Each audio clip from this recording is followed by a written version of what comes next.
The materials you'll need for this project: a piece of 1/2-inch plywood, a metal pipe, a thick diameter wooden dowel,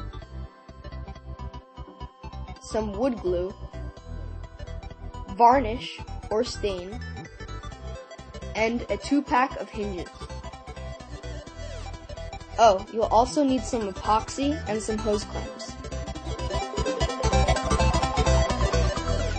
Start by tracing the design of a stock onto some cardboard. Trace the design onto your 1/2-inch plywood 3 times and then cut it out using a jigsaw.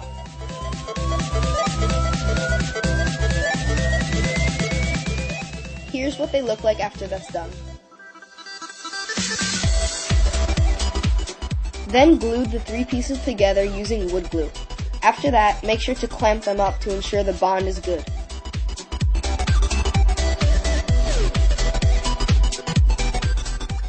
Here's after the wood glue has dried.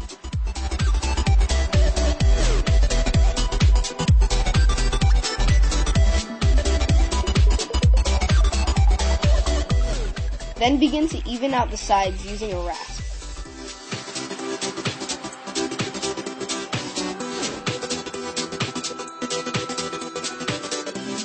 Here's after that's done.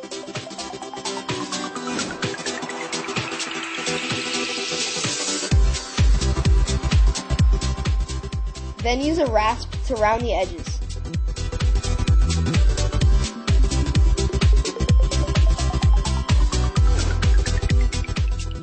Here it is with the edges all rounded and comfortable.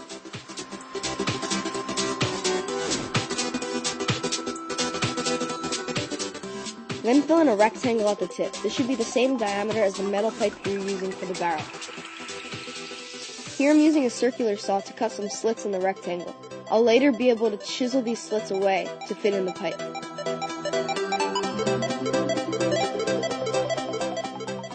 Make sure the slits are only about 1 centimeter or 2 deep. This is what it looks like after that's done. Then chisel out all the wood in between the slits to leave a good space for the pipe to fit in.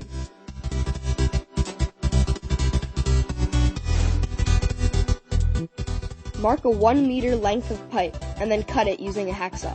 This will be the barrel.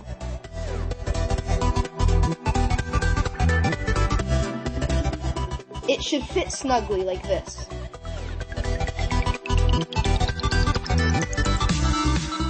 Then drill a hole through the stock. This should be the same diameter as your wooden dowel and should be positioned where you want your trigger to be.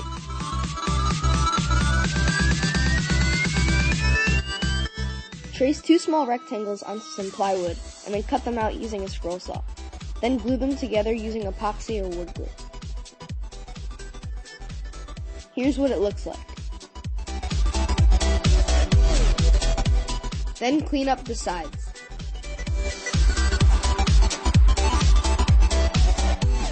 Use epoxy to glue the wooden block in front of the hole where the trigger will be located.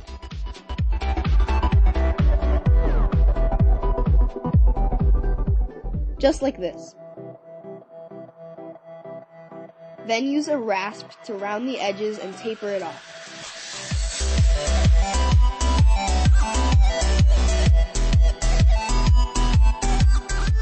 I made mine this shape to make it look better.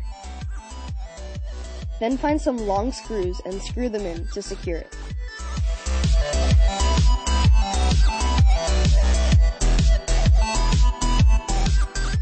I then filed the heads down flush, but you don't need to do this.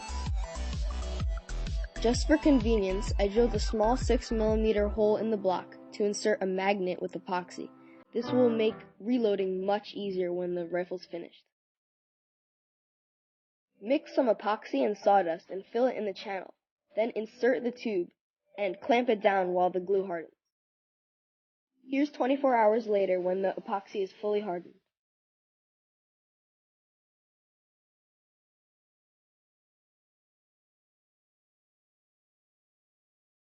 Clean off all the excess epoxy using a file.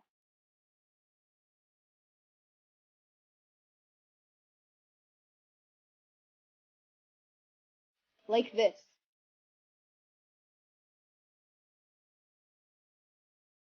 Here I decided to make the grip more rounded just to make it look better. You don't have to do this though, and you can leave the old shape.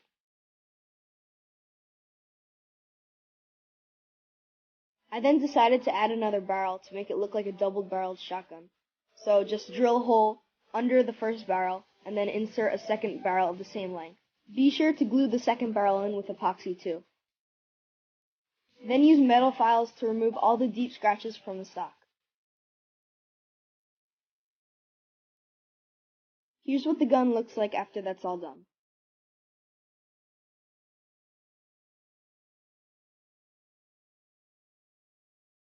Then begin the process of sanding everything to 320 grit. Now for the fork of the rifle. Start by tracing a basic slingshot template onto plywood 2 times, then cut them out using a scroll saw. Glue them together using epoxy or wood glue.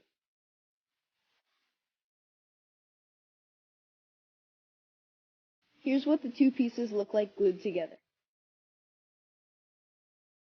Then rasp the sides flush. And round the edges too. Here's after that's done.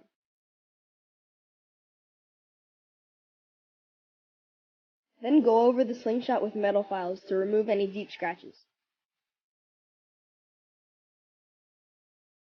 Drill 2 holes the same diameter as your barrels. This will allow the slingshot to slip onto the end of the barrel. Then sand it up to 320 grit.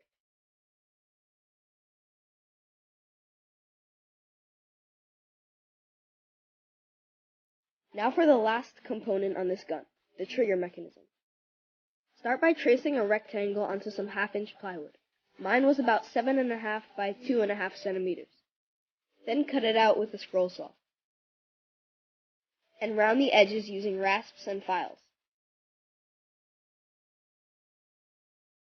Then screw in a hinge on one end of the piece.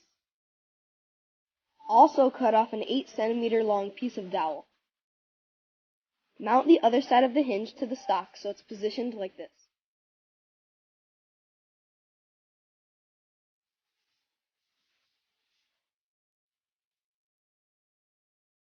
Now all the parts are completed and the slingshot rifle is ready to be stained.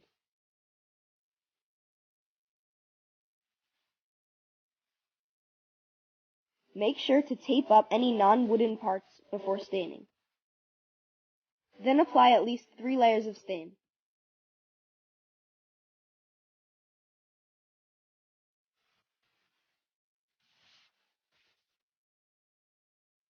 Here's what it looks like after all the parts are stained. I actually used a stain and polyurethane mixed in one so that they would also be slightly shiny and protected. Then go over everything with some steel wool to make it all smooth.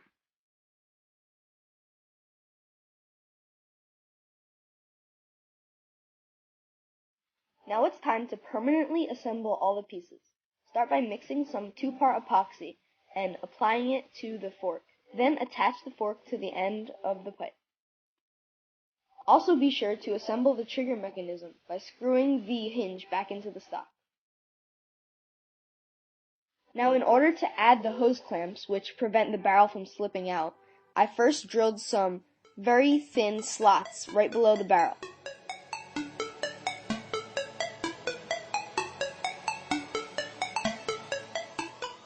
Drill 2 of the slots and make sure they look like this.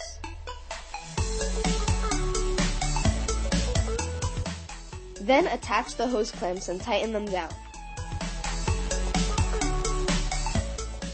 Now the length of my bands are about 18 centimeters, but the way to calculate your own is to divide your draw length by 5, and that will give you an adequate band length. Mine also taper from 7 centimeters to 5.5 centimeters. The pouch I'm using is made from leather and is about 8 centimeters long. It should also be the same width as your ammo that you plan to be using. Then attach the bands to your pouch. And attach the band set to the fork. And here's the slingshot rifle all finished and ready to be tested out.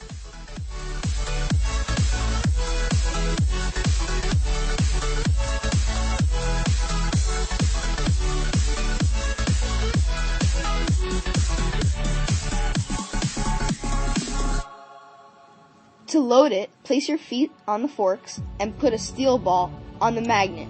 Then pull the bands up over the ball and push up on the trigger to shoot.